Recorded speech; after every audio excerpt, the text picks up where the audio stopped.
Hello everyone, here with another insert. This one is for Obsession, and it holds all of the expansions and promo cards and metal coins, promo tiles, that sort of thing, all through the characters expansion. And I just wanted to give you an overview of how it looks roughly on the table. You can organize it however you want, but here's one way to organize it. Over here we've got the Alderley Hall board, and we've got the theme cards and the VP cards just come straight out of the box and go right onto the board. Cards are all sleeved in Gamegenic Prime sleeves, and this is for the larger version of the cards that comes with upstairs, downstairs. I did not make holders for the tiny version of the theme cards, but you know, obviously those would fit in the box if we wanted to use those. Over here we have a single tray that has the casual guests on one side and the prestige guests on another, and I wanted to make this very flexible because there are so many different ways to play Obsession now, and so many different variants and so forth. I wanted to be able to have the cards all fit in here. If you wanted to do, you know, basically all the promo cards, every expansion card, and so forth, they all fit in here. But the dividers are adjustable, and so if you wanted to cut back and maybe take and just play base Obsession, you'd have a smaller number of cards here, but you could put the cards you're excluding just at the back behind the divider, or you could just print a couple of dividers and have some separation that way, and that way you could easily keep cards separated out if you decided you didn't want to use them for some reason. You can also use this to have your discards. If you want to discard just behind the divider, you can do that for the casual guests, and then for the prestige. There are different setups, so like with the prestige guests, there are some that are optionally treated as the eccentric dowagers exiles, and so you can either have them in here, or you can have them pulled out and set on the board with the exiles. You can also technically, if you wanted to, have the Sneed family, some of the cards from their deck from the cooperative portion of the characters expansion, they can also fit in here. So this gives you a lot of flexibility to sort of set up the game however you want to, and you're not locked in. And so that's why I did it this way, even though it's a little different, I guess, to have just sort of one big tray that spans across the two card types, but it keeps it nice and consolidated. It's super easy to set up then. Once you have it set up the way you want, the trays, you can just sort of plop it on the table and you're ready to play. Support the metal coins in this coin holder here. You could also fit the cardboard, obviously. Those coins are amazing. If you haven't had a chance to feel them, they're very weighty. Then we've got the objective deck here. I had wanted to do more of like an open top tray like this, but there just wasn't quite room in the box that I was using. So this is a 2-box solution. We have the base box, and we have the characters expansion box. You'll see that in a moment when I do the unboxing, but anyway, the stack of objective cards was too tall, so I had the option of either doing sort of a double wide that was like this, which didn't fit on the board as well because there's this sort of single space being marked here, or I could do something that sort of squished the cards down a little bit more and fit them in here, and so I went with that option just so it fit the board a little bit better. For Reverend Grantley, you start the game, you put some objective cards in here, and then when the players discard their objective cards, they also go here at various points in the game. So I wanted to have a holder so that the cards wouldn't slide around, and so that's empty right now. I didn't populate it with the original, few objective cards, but that's how you would start the game, with some in there and then add to it, and that'll keep them nice and tidy throughout the game. And then over here we have the improvement tiles. I made these so that if you wanted to use the Market Butler app, which will tell you which tile to draw next, and you can just, in the app, you can say, here are the expansions I want to play with, here are the promos I want to play with, and so forth. And it will tell you what's in the bag and what to draw next to put out on the board.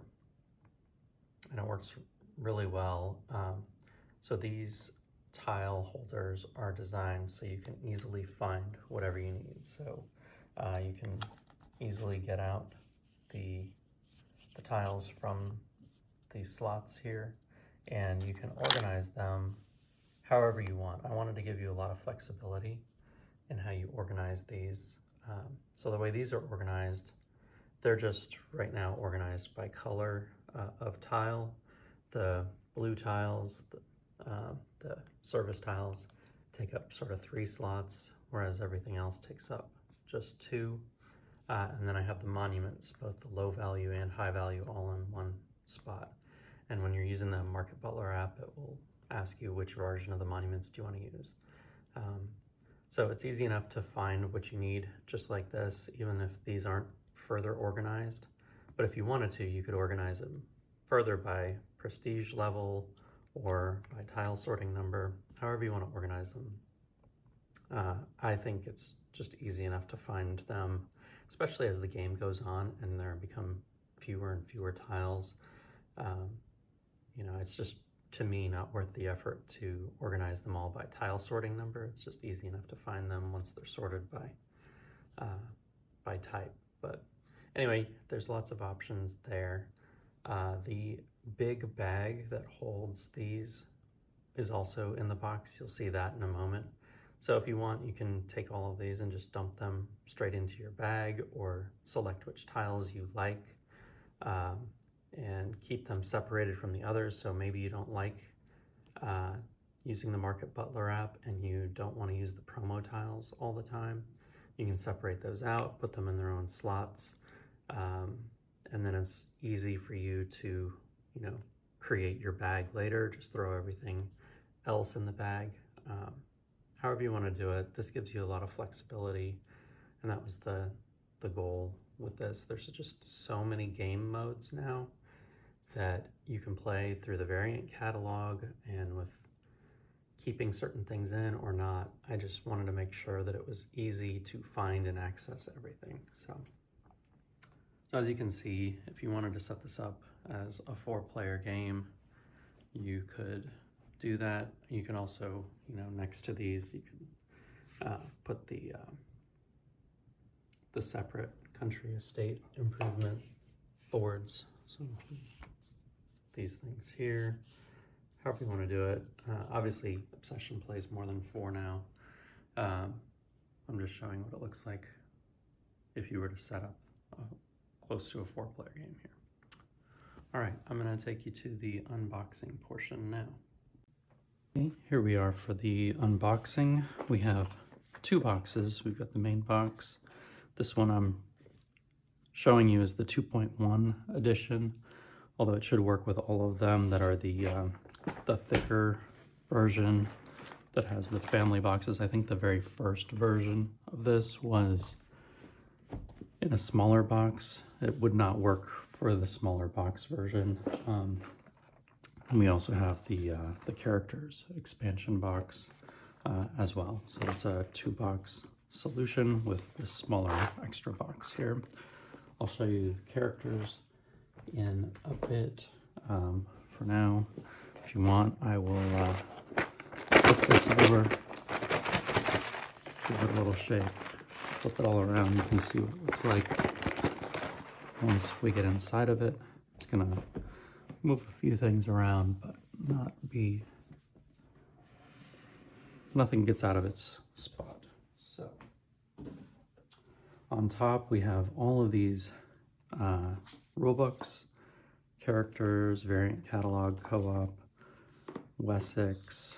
I have the useful box, various promo tile rules, the different reference cards, promo cards, the characters expansion, passing flowchart, glossary, upstairs, downstairs, and then the big main rule book. So all of those go on the top, and they're quite thick, but I left enough room so that you can put them in there and not have any lid lift on the box here.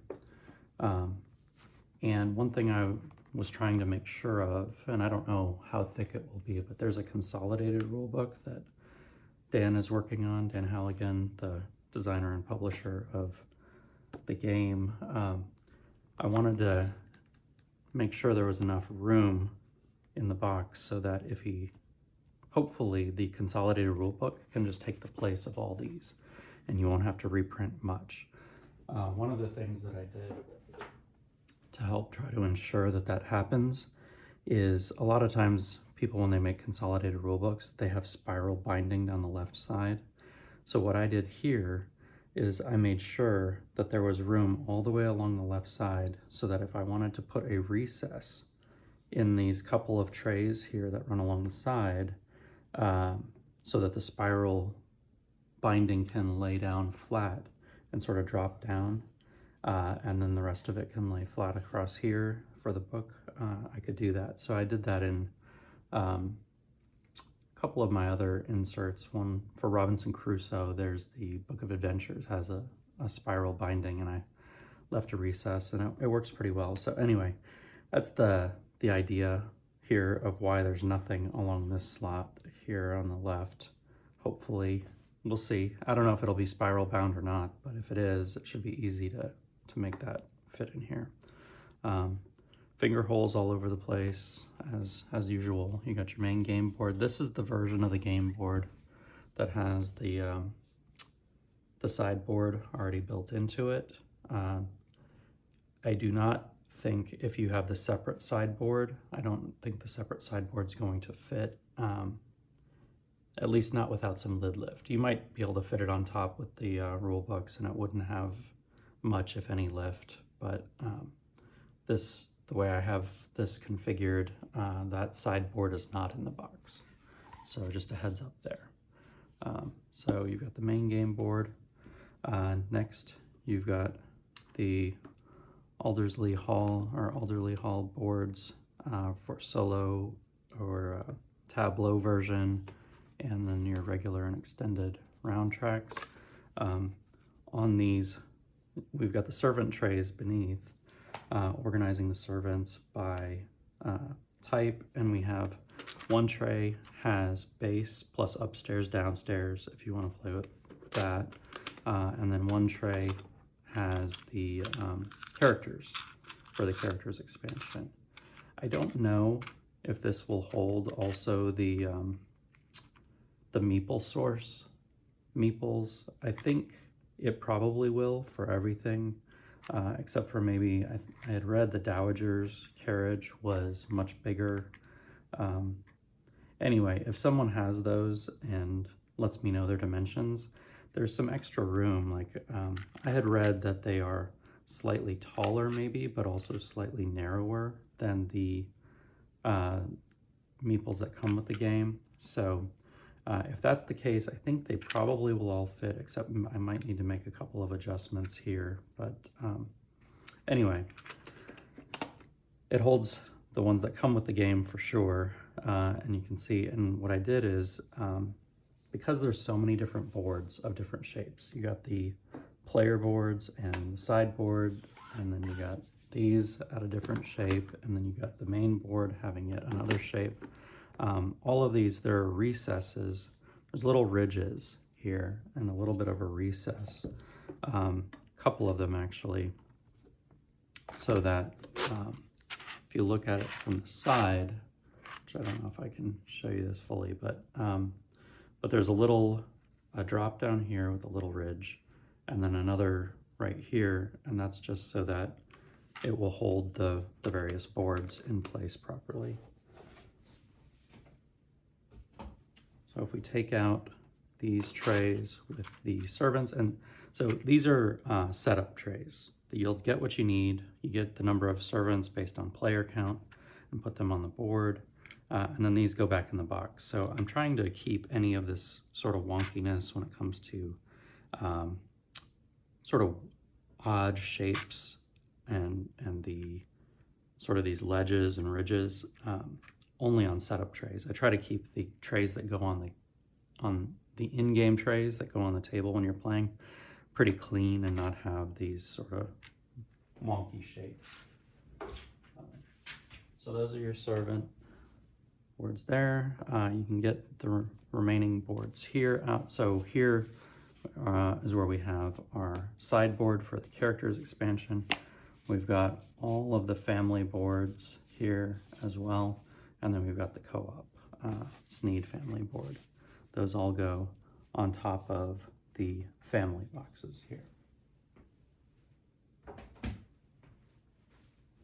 Once you get inside the box, down lower here, I've got, this is a bag tray. It just holds the big tile bag. You can also put the small upstairs, downstairs servant bag in there, but it's not, I don't have it in there right now. I don't think it's needed when you have trays that have the servants in there.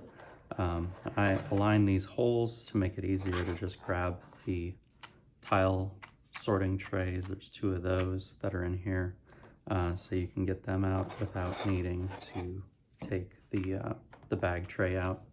I'm not using the bag, so I just need to get these out and then I'm good to go. Just put them on the table.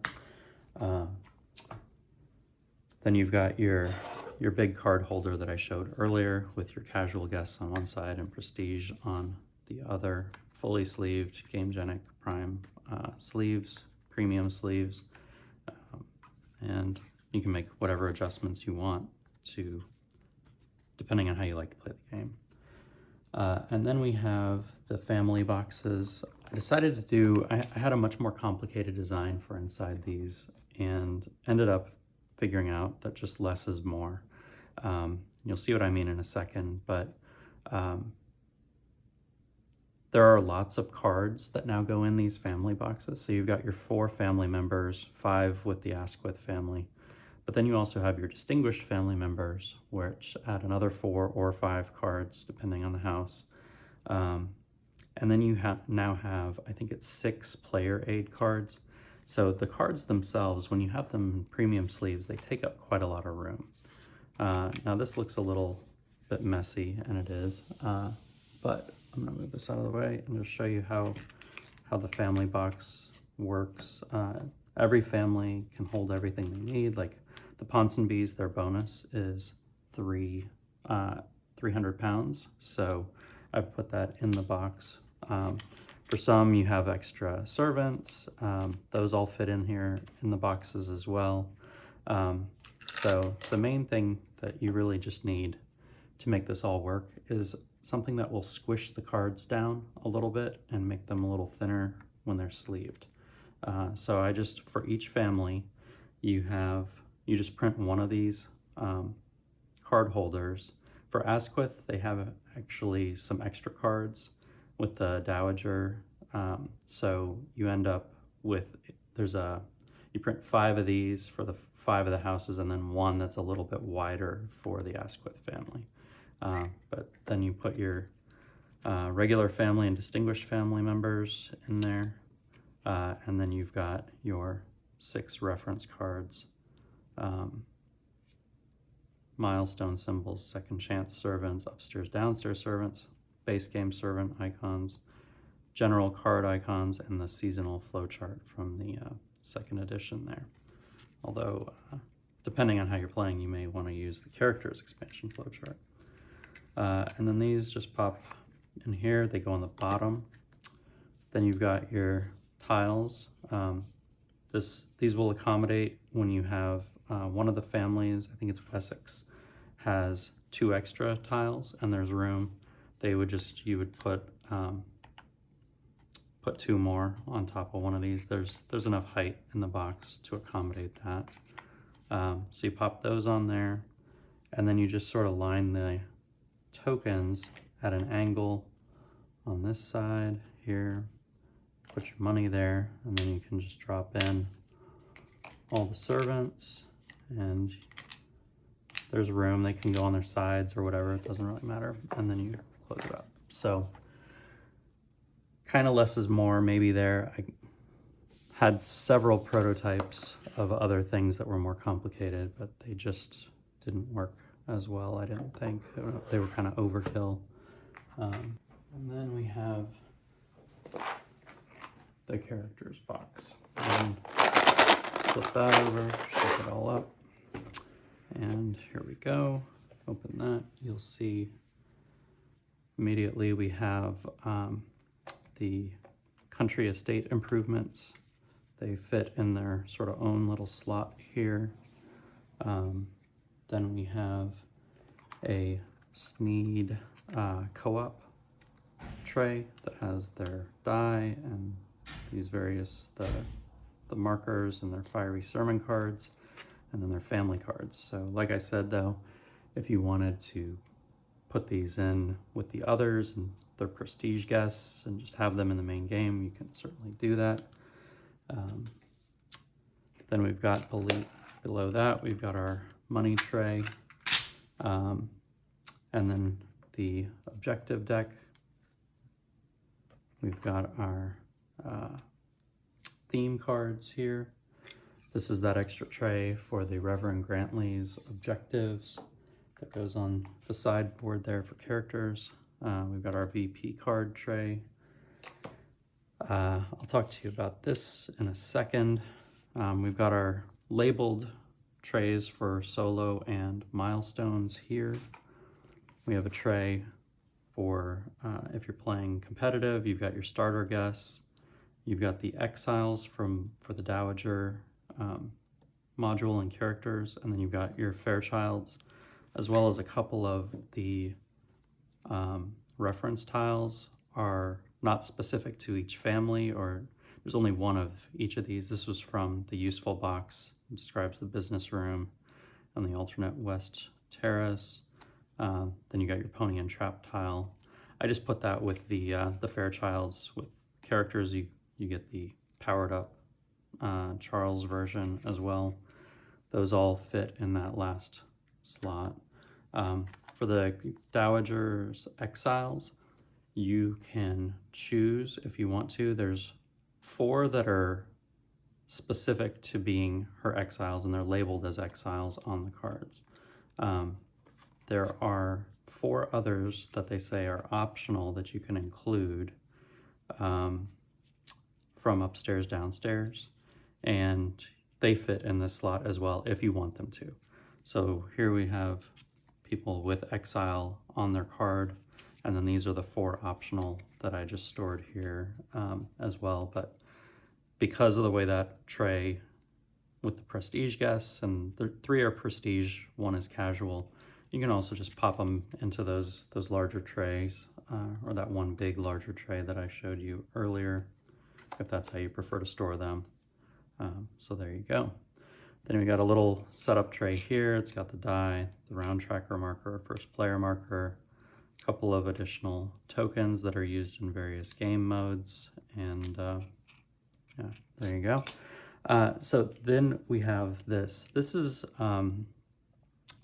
something that you can use if you want to for drafting distinguished family members. I thought the rule book was a little bit confusing on this. It's easy enough, really, to figure out what needs to happen, but it says lay out all the Asquith cards, and then as you're drafting families and servants, you also then can draft a family member, and you want to have only one of each kind of family member that gets drafted by every player. So every player has a different distinguished family member. The thing is, the rule book talks about them in terms of titles, and the titles, there's 2 kinds of titles. There's sort of the the lord of the family, sort of as a generic title for the father. The heir is the generic title for the son, and so forth. There's some titles like that. There's also then, though, the titles that are actually on the card, like Viscount and Viscountess and Earl and Lady and so forth. And so those titles that are actually on the cards are not consistent across the families. One family has 2 ladies.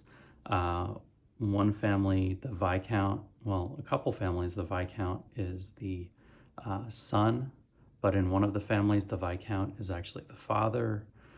So you end up, if you're looking at just the titles that are on the cards, you end up maybe having some confusion about which distinguished family member you're supposed to use.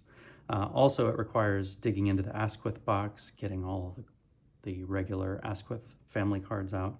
I just thought it would be a little bit easier, potentially, and you can use this or not, but to have chips that you put on the table that these chips, they say father, son, mother, daughter, and dowager. And that way, instead of having to dig everything out of the Asquith box, you just place these on the table. This is a setup, mainly a setup box anyway, this characters box. So this is going to be out. You're going to have these really easily accessible, and just place them out instead and have people draft based on their position in the family as mother, daughter, father, son, and then of course the dowager is unique to the Asquith house, but it's still a draftable character. So that's what that is. You can use it or not. If you think there's better text that could be placed on these, let me know. We can modify them easily enough. I can put up a variant or something. But that's what this does. So I think that's it. It goes back in the box fairly easily. I mean, once you get the if you just know that you need to put the money in and the Sneed family on top, everything else kind of just fits in only one place, or rather in multiple. I mean, you can put these in whatever order you want. I think this is a different order than when I unboxed it, so you just have a couple slots for the large cards, 3 slots for the smaller cards. So once you sort of lock in with just the money and then the co-op tray goes on top, everything else kind of just falls into place. And then there you go. And this also has no lid lift on it. And there you go.